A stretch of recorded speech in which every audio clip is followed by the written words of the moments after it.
Have you ever heard a noise in your home, one so faint, so out of place, that your mind tries to explain it away? A pipe expanding, a tree tapping the siding, the house settling. But what if the sound wasn't random? What if it was repeating, rhythmic, intentional? And what if one night as you're drifting off to sleep, you hear someone or something knocking from inside your walls? Tonight, we're stepping into the nightmare of the Calderon family. A quiet, ordinary family who slowly realized they weren't alone in their home.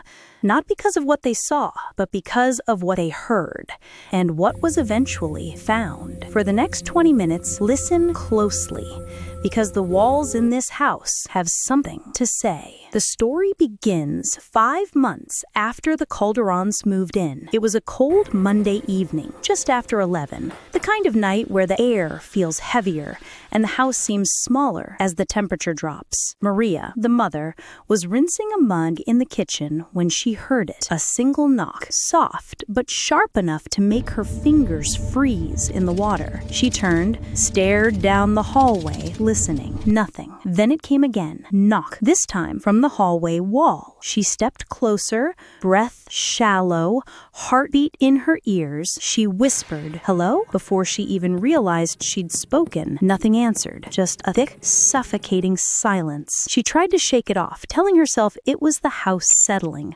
But as she walked upstairs, she couldn't shake the feeling that someone was watching her from the dark. 2 nights later, the knocking returned, but this time it came with a pattern. 3 slow, deliberate taps. Knock, knock, knock. Always between 10:30 and 11. Always from the same wall. Daniel tried to stay rational. He even knocked back, laughing nervously as he did it. But then the wall responded. 3 taps. The same exact pattern. Not matching his rhythm, matching theirs. That night, nobody slept. Not because of the knocking, but because they realized someone or something was listening. Soon the knocking started following them.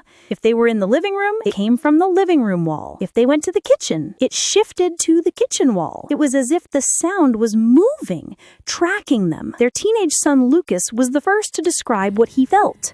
He said the wall in his bedroom felt hollow, but warm, like someone was behind it. One night, he pressed his ear against it and swore he heard breathing. Slow, heavy, wet breathing. He called out to his parents, panic shaking his voice. The knocking was right next to his bed, tapping rapidly behind the drywall, like fingernails, like someone tracing the shape of his pillow. Daniel rushed in and slammed his fist against the wall, yelling for it to stop. And it did, immediately, which somehow felt even worse. Then the whispers began. It happened on a stormy Thursday night. Rain hammered the roof, wind scraped branches along the siding, and under it all came a new sound from inside the walls. A faint whisper, raspy, forced. At first they thought it was static from the TV, until they realized the TV was off. Then they thought it was the wind, until the whisper moved. Maria leaned in, her eyes widened.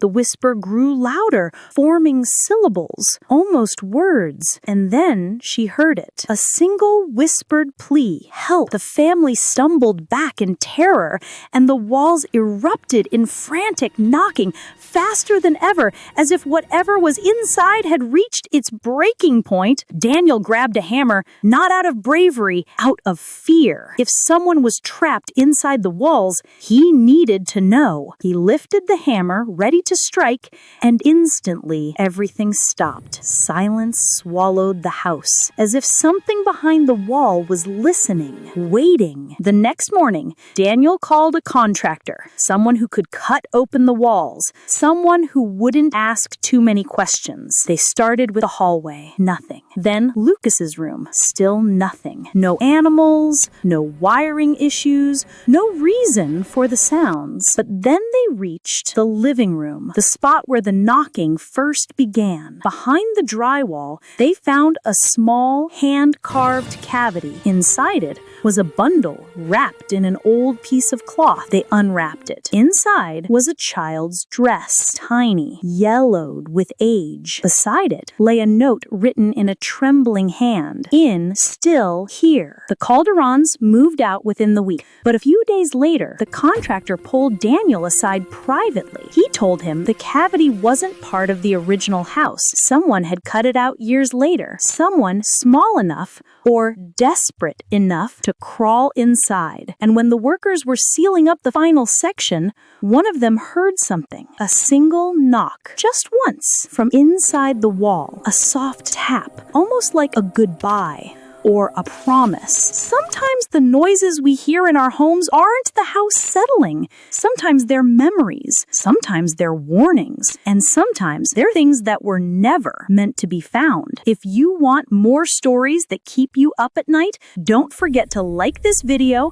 leave a comment with your theories, and subscribe for more mysteries and nightmares. And if you're brave enough for another tale, watch the next video. Just don't listen too closely to the walls while you do. Good night.